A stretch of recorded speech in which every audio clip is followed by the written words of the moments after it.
Badass business owners, welcome to another episode of the Local Small Business Coach Podcast, where each episode we work on getting you to $100,000 in take-home pay. So if you're all ready to boost your profits, increase your sales, improve your processes, and develop stronger teams so you can stop living job to job, then let's dive in.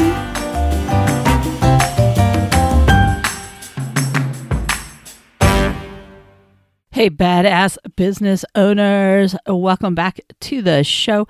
What I'm going to do is every Thursday for a while, I'm going to continue to dive into numbers and share things that are going to help you grow your numbers. So I'm calling it Know Your Business Numbers series. Some exciting things like I've been talking about. I've been trying to work on the videos. I just completed the second video for Breaking Even, which is what we're going to talk about today. But what I'm going to do is I'm going to continue to make a bunch of these. And then I've decided that I'm going to put together a course, because as I'm making the videos, I'm realizing there's so much more I could go into. And while I'm going to create a bunch of videos that are going to help you, they kind of still, if you've ever watched a bunch of videos on YouTube, they're kind of disjointed because they don't kind of follow a pattern. It's kind of how you find them. So what I'm going to do is I'm going to put a course together that's going to kind of pull them all together and make them go into some kind of series and take them to the next level. So not just these same videos, but just take them deeper and more knowledge and follow a theme better and basically on how they all work together. And then more importantly, how they all help you grow your business, your sales, your profits, and help get you to that ultimate goal of my vision of getting everybody up to that $100,000 in take-home pay that I'm always talking about. I think this is going to be a great, fun project. So it's going to take me through the next several months to be able to get all this going. But by the way, if you want, just make sure that you, if you're liking what you're hearing on these things, make sure that you go over to, you can do it one of two ways you can get there. For the YouTube channel, it's either training for local small business owners .tv or localsmallbusinesscoach.tv. Both of them will take you to the YouTube channel. They both redirect over there, or you can hit the show notes. It's in there as well.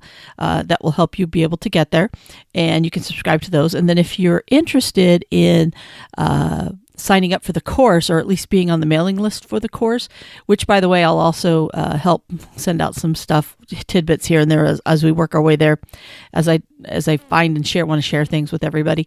That's actually on the website right now. So localsmallbusinesscoach.com/know your business numbers, or know your numbers.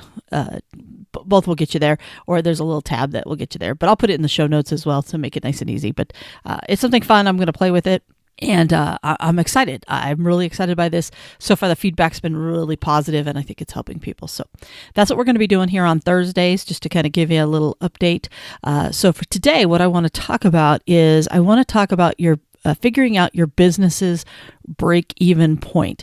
So you're probably wondering, you've probably heard the term break-even, but you're not sure how this relates to you or why this is important. So let's first off, you got to kind of understand what it is a break-even point. Why is that even important for you to know? Now, the reason that break-even point is important to you is because that's going to tell you what the amount of sales that you need to do to be able to break even in your business. And basically have zero profit. You're not losing anything, but you're not making a profit. You're just breaking even. All right. Because as you know, when you're looking at your profit and loss statement or your P&L, basically what you have is you have your top line sales, right? Minus so sometimes it's called revenue, by the way. You can hear it either way. Sometimes that throws people off because we intermingle the two in different places. But your top line sales, after you take away your product costs, and then after you take away your expenses, that's going to get you down to the profit of the company. So that's just the basic of it. Some people will try to have you take off 50 million more things, but at the end of the day, the best way to remember it for the vast majority of you is just taking your sales minus your products costs minus your expenses. That's what you need to be able to pay every single month to be able to survive. So the goal is, how many sales do you need to be able to cover at the end of the day to cover those two items? Well, when you think about it on your break-even point, the main thing is that you're able to cover your costs, your business expenses, right? The expenses to keep the business going. Then you have to figure out how many sales you need to do with that. But since sales alone don't equal straight to your expenses, you have to then calculate back in the product costs, because for every dollar you sell, some of it, part of that dollar goes off to the products and the cost of goods sold, and then the other half goes to your gross profit before your expenses. So that's why break even gets so complicated for some people, because while they know they may have $1,000 in expenses every single month, they know they need more than $1,000 in sales. So in order to be able to figure out this whole break even thing, you have to be able to have a way of saying, okay, for every dollar, how much of that has to be set aside for my costs to put that product or service together, and then how much is left over that I could use for expenses. So basically, that's kind of what's going on, is you're trying to figure out what are the sales that are necessary in order for you to be able to do that. So this is where people tend to get a little bit confused. And here's the thing, doing math or math calculations on a podcast is very difficult. So here's the thing, you can watch the video, it walks you through it, but my main thing is for you to understand the concept and the basics of what it is that we're trying to do. Okay. So when we're looking at this whole break-even situation, before we dive into how you're going to figure that out, let me tell you one other critical piece of why it's important for you to know. For many of you, your business is not the same month after month after month. For example, you don't do 10,000 in sales January, February, March, April, May, all the way down. You actually have a business that kind of swings. Some of you have baby swings, and some of you have huge roller coaster swings. And the problem that you have is sometimes your sales do not necessarily, and your profits don't necessarily cover all of your business expenses during the slower months. And that's what really screws a lot of people up with their cash flow and why they struggle so bad during the slower months of the year. So for example, when we're looking at my break-even point, let's go back to when I had my Baskin Robbins, okay? At the end of the day, I had to, every December, let's take the worst month of the year, every single December, I knew that I still had to pay the rent.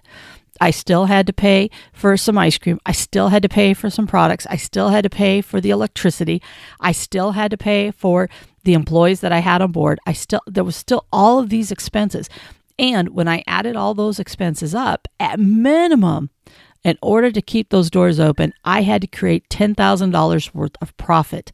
Now, just so you know, that's a lot of ice cream scoops to come up with $10,000 in profit. And there were many years where I couldn't even get $10,000 in sales, never mind $10,000 in profit. All right. So for some of your businesses, you have something very similar because you just can't work that out. So what happens is you have to be able to bank that money from other months to be able to do it. But here's the thing. If you're in the heat of, let's just say, April's your biggest month. In April, you're killing it. Well, you know that some of those profits have to be set aside for later in the year. So for example, for myself, April was my best month. I knew that I had to set aside a certain percentage of that to be able to help get me through that December month. Because I knew what my break-even point was for November, December, and January, it made it much easier for me to understand what it is that I needed to put aside to be able to get through. So hopefully that makes sense. So when you're figuring out your break even, we're going to figure out a typical month, but it's up to you to do that same exact calculation for each of your months. Now, here's the thing. In order to do this, we have to figure out your gross margin. But your gross margin is, there's an overall sales gross margin, and then during certain months, certain categories may take off. So you might run a higher gross margin during some times of the year, and you might run a lower gross margin in other times. It all just depends. So you have some flexibility, but that's if you really want to get math nerdy and you really want to dive in. But for most of you, I just care that you learn the very first part of it, which is, can you figure out what on average you have to deal with? Because I think if you do that, then it's going to inspire you to try to take that math to the next level and break it down by month. So ideally, yes, you should do it by month, ideally. But at worst case scenario, I want you to look at it at least for each month, what it is that you need to be able to get through. Now, it doesn't have to be difficult, because if you actually go out there and you start to Google how to break even or how to calculate out your break even point, your mind's going to be blown. I'm telling you, it's crazy, because you start seeing all these weird calculations and the way they figure out your costs and your variable costs and your not variable cost and this and this and that. Yeah, those people are getting uber techie, nerdy on how it works with a lot of the big businesses. But guess what? You're not one of those really big businesses. You need to understand the concept of the break even and the basic calculation, but you don't have to dive in as deep. We're going to teach you a much easier way in order for you to be able to calculate out that same number using yours. And will I get some haters that sit on there and start getting on me about, well, you didn't dive in deep? Yeah, I don't care. Okay. I really don't care that people want to get upset that I'm not giving you every little fine-tuned detail. You don't need to know all that stuff. You need to know the 99% that's going to get you to the number that you need to have. And that's why I'm going to make it a lot easier for you, is I'm going to weed out all that little stuff that in the big scheme of things isn't going to really make that big of a difference for you. Okay. So the first thing that you need to know, there's two main things that you need to know. The first one is your expenses, because at the end of the day, that's what we're trying to cover, right? Is your expenses. And as you know, you get two types of expenses. You have fixed cost expenses and you have variable expenses. Fixed costs are the things that don't change month to month. You know, like your rent doesn't change. If you have some equipment that's unrented, it doesn't change. Your insurance stays the same. So you have a bunch of fixed costs on your P&L, the things that you pay on a regular basis. And then you have variable ones. And variable ones are the ones that change up and down based off of your sales. The classic case for a variable expense is going to be payroll, because you might have more employees during certain times of the year, or you might hire some temp help certain times of the year. You might have people work more hours, less hours, depending upon the time. So anything, a lot of times things that are related to sales, those are going to be the more variable. Now, one of the items that falls into both categories is advertising, and I just want to touch on that for a minute because that kind of screws people up. There's certain advertising that you pay the same amount every single month. So, for example, let's just say you have a contract with a local paper and you pay $50 a month to be a part of that. Well, that's a fixed cost. You know it's $50 every single time. But you also know that in the peak months, you spend more money on advertising because you run extra ads, Facebook ads, whatever, during certain times of the year, in which case, that's going to be more variable. It's going to change, so you need to up that. So at the end of the day, you basically figure out both of those, and you're going to figure out what that number is. So on the low end, for example, you might say that, hey, my fixed costs are $500 a month, but my variable costs can go anywhere from $500 to $1,000. Which number do I use? Well, you can figure out which one is the majority of the year. And if the majority of the year is that you're 500, then use that number. If the majority of the year is that you're 1,000, go use that one. But you need to pick a number for your variable that you can use just for your average. When you break it down by month, then you can kind of put that in a little bit more and figure it out more in detail. Or you can split the difference just to kind of get you somewhere. It doesn't really matter. In our case, we're going to just stick with $500 in fixed costs, $500 in variable costs, because that's going to help us with our math. Okay, we're just going to do that for the example I'm using for you today, but just know you can change that when you do yours. Now, one of the things that we know, right, is we start off with our P&L, and in our P&L, we know that everything is based off of sales. Everything top line, sales revenue is always the top line. Everything underneath that, you have always noticed, is a dollar amount and a percentage. And it's always important that you know what your dollar amount is and what your percentage is, because the percentage is what's going to help you work backwards on a lot of these calculations that I'm teaching you over the next few weeks, because the more you can understand that, the better. Well, as you know, we already know what our expenses are. So now we've got to try to figure out what our gross margin is, because that's going to tell us how much of every dollar is actually used towards profit to pay those expenses. So what you have to figure out is what percentage of every dollar is going towards product costs and what percentage of every dollar is going towards profit margin. Well, let's just say we have a fake business, and in our fake business, we do $88,000 in sales. Well, and we know that when we did that $88,000, we spent $48,000 in product costs to be able to make that. So in order to figure out our cost of goods sold, we know that that's $48,000. We need to figure out what percentage of every dollar is taken. Well, in this particular case, we take the 48 divided by the 88, because everything is a percentage of sales. So sales are almost always going to be the thing that you're dividing by. So if we take our cost of goods of 48 divided by the 88, it's 54.54%, okay? But at the end of the day, it's 54%. goes to product costs. Now, out of that 88, if we know that 48 of it went to cost of goods sold, that means that 88 minus the 48 gives us $40,000 is left over in order to be part of our gross profit. So our gross profit before we pay anything else is $40,000. So what percentage of that? So how much of every sale is going towards gross profit? Well, you do the exact same thing. You take the $40,000 of gross profit divided by the 88,000 in sales, and we're going to come up with 45.45. So 45.45. Now, you probably noticed that if our cost of goods was 54.54 and our gross margin is 45.45, guess what? That makes 100%. So we know that basically for every dollar, 54 cents is going towards cost of goods to produce it, and 45 cents is going towards in a half thing. So I should have picked better numbers for this, but it is going towards your product, is going towards your profitability. Okay, now that you've figured out those numbers, now you can start trying to figure out how much do you need to do in sales in order to hit your break-even point. Because at the end of the day, remember what our example was. Our example was how much in sales do we need to cover the $1,000 a month in expenses that we have every single month. That's what we're trying to figure out, is what's our break-even based off of that information. Now, if you go back, remember, the way our P&L works is sales minus the cost of goods minus our expenses gets us our profit, right? So if we know that basically we have zero profit, what we're trying to match then is saying, hey, how much do I need for sales and cost of goods to equal that $1,000? Because that's really what we're trying to get to, is what do we need to cover that $1,000? So here's what's going to happen. Basically, since we know that our sales minus our cost of goods minus our expenses equals that profit, what we're going to do is we're going to try to figure out how much of that profit is going to be needed in order to create the sales. And that's another good way to say that. Basically, we need to figure out if we're going to make 45 cents basically for every dollar, how many 45 cents do we need dollar-wise to get to that 1,000.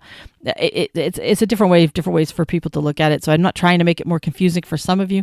Some of you are going to have an aha moment when I say it one way, and some of you are going to have an aha moment when I say it a different way. So I'm really not trying to be confusing. I'm just trying to hit as many of you as I can with the way that your brain processes when it comes to math. So at the end of the day, what you're doing is you're taking that $1,000 of expenses and you're actually going to divide it by the percentage that we came up with for our profitability. So our profit we knew was 45.45%. Here's the math. If you take $1,000 divided by that 45.45%, it actually will tell you that you need to have $2,200 in sales to be able to pay for that $1,000. And some of you are like, oh my God, I am so lost. I am so confused. I don't blame you. I really don't. Please watch the video. It's going to make a heck of a lot more sense. But I also do this thing that and you're going to see this in the video, is I believe in reverse math. Because sometimes when we come up with a number, we swear we're right. Remember when you were in school and you swore you were right in something and then you were told you were wrong? One of the things that helped me with math is I used to reverse do it and plug the number in backwards just to kind of see if my math worked out. And I still do it to this day on a lot of things that I do. So what we're going to do is we're going to actually do the reverse math to see if we came up with the right number to cover that $1,000. Because as I just did, I came up with $2,200 in sales. Well, if you remember, our cost of goods were 54.54%. Well, if you take the $2,200 times that 54.54%, it comes out to $1,200 in cost of goods sold. And then to figure out our gross profit, we knew we had 45.45% of every dollar. So we take that $2,200 times that 45.45, and that comes up with $1,000. Well, guess what? Our sales of $2,200 minus the cost of goods that we just figured out to be $1,200 minus the $1,000 in expenses that we have actually comes up to a zero break even. So the 2,200 is the right number. I know it's confusing. I really don't mean it to be. Please watch the video. I think it's going to help you with the math part of it.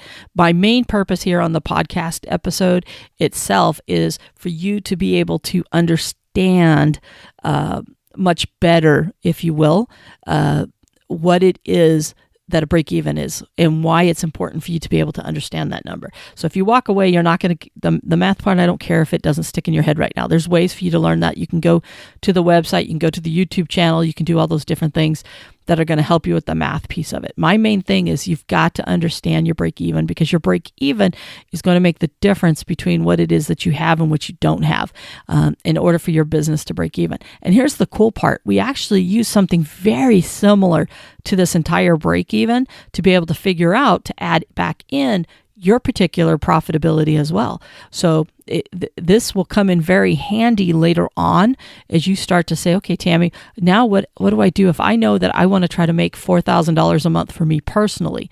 Well, guess what?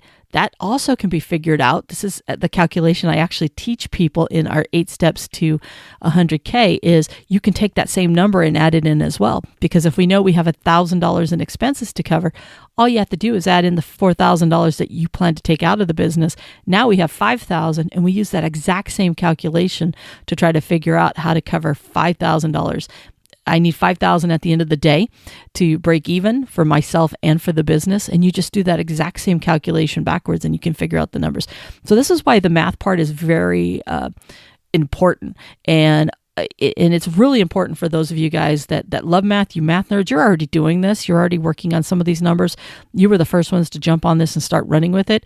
But for those of you that struggle with math, it doesn't have to be hard, because, you know, one of the things that I've learned with people who struggle with math is it doesn't resonate with you. There's no skin in the game. There's nothing that grabs you.